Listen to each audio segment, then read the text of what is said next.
সবচেয়ে বেশি যোগ্য পুরুষ। এখন কেমন যোগ্য পুরুষ প্রমাণ পাইছস? আব্বা আমার ভুল হয়ে গেছে।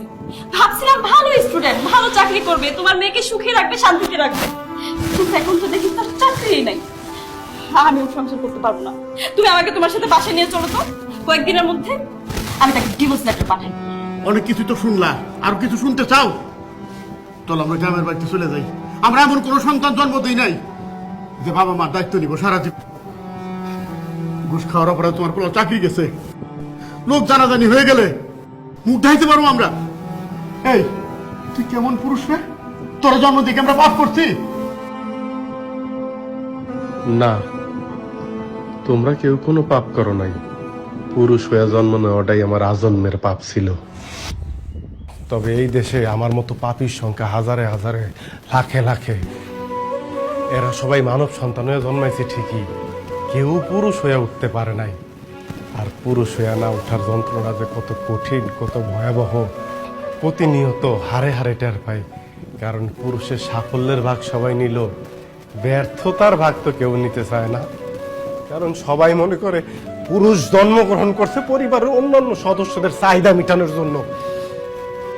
অনেকে ভুলেই যায় পুরুষ নামক মানুষটার মধ্যেও একটা মন আছে, একটা হৃদয় আছে, হৃৎপিণ্ড নামক একটা বস্তু আছে। প্রিয়জনের কথার আঘাতে সেই হৃৎপিণ্ডটা না কাইপা ওঠে। ভুলা যাইবই না কেন কম? কারণ পুরুষ তো কখনো কারো প্রিয়জন হয়ে উঠতে পারে না। সব সময় পুরুষ প্রয়োজনই কাজে লাগে। জানো সোনিয়া, পুরুষ মানুষ সবসময় চোখ দিয়ে কান্না করে না, মুখ দিয়েও আর্তনাদ করে না। পুরুষের মন কান্দে, হৃদয় আর্তনাদ করে। পুরুষ আবার সেই আর্তনাদ বুকের মধ্যেই চাপ দিয়ে ধরে রাখে, যাতে প্রিয়জনরা না শুনতে পারে। যদি কষ্ট পায়,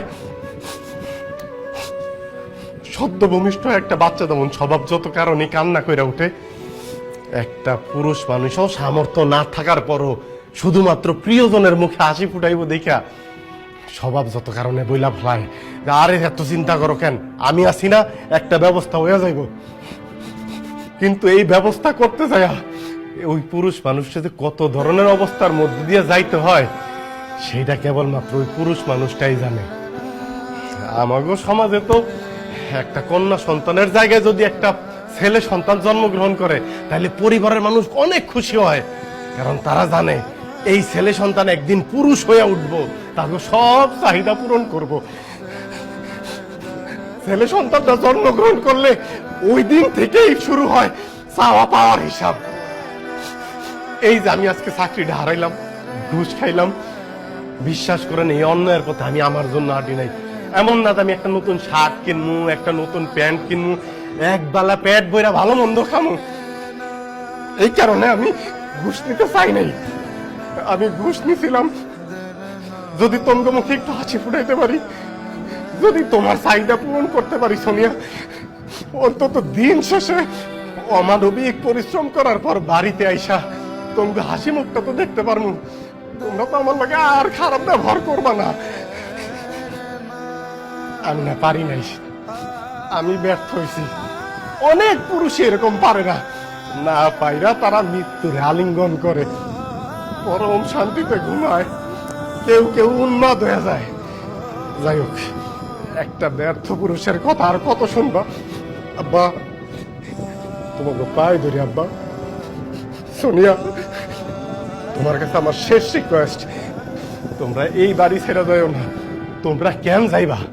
ব্যর্থ তো আমি, এই বাড়ি ছেড়ে আমি চলে যাইতেছি মৃত্যুর মিছিলে, অথবা পৃথিবীর উন্মাদ পাগলদের নামের তালিকায় কোন একদিন হয়তো আমার নামও যোগ হইব। হোক, তোমরা তো ভালো থাকবা। তোমরা ভালো থাকলো আমি পাগল উন্মাদ হয়ে ভালো থাকবো। আমারও তোমরা মাফ করে দিও। আল্লাহর ভয় লাগে, তুমি আর কোনো শব্দ বলো না। আমার ভুল হয়ে গেছে, তুমি আমার মাফ করে দেওয়া নেই। তুমি সারা এই দুনিয়াতে আমার বসবাস অযোগ্য। আমার এই ছোট্ট রাজত্বের রাজা হয়ে থাকো, আমি তোমার রানী হয়ে থাকতেছি। আমি আজকে বুঝতে পারছি, যে পরিবারের পুরুষের মুখে হাসি নাই, সে পরিবারের অন্য সদস্যও আসতে পারে না। আমরা ভুলে গেছিলাম তুই একবার পর রক্ত মাংস করে একজন মানুষ। বাবা, আমি মা হইয়াও তোর বুঝতে পারি না বাবা, তুই আমার মাফ করে দিস, মাফ করে দিস বাবা। আব্বা, আব্বা খবরদার এই কথাটা কইও না আব্বা। একটা পরিবারে যখন সব সদস্যরা ভালো থাকে, হাসি খুশি থাকে, শান্তিতে থাকে, যখন ওই পরিবারের প্রত্যেকটা মানুষ হাসতে থাকে, শুধু কান্না করে ওই পরিবারের পুরুষ সদস্যটা, ওর চোখ দিয়া অশ্রু বাইরায় আব্বা, তবে সেই অশ্রু কষ্টের অশ্রু না, ওইটা আনন্দের অশ্রু আব্বা, আনন্দের অশ্রু। ওই অশ্রু আল্লাহর কাছে শুকরিয়া আদায় করার অশ্রু আব্বা। তোমরা যদি হাসি থাকো, খুশি থাকো, আমার চেয়ে সুখী পৃথিবীতে কেউ থাকবো না আব্বা, কেউ থাকবো না। আব্বা, আব্বা কান্দেন না আব্বা, তোমরা কেউ কান্দো না, আমি তাহলে চলে যাবো। সবাই চুপ বসো।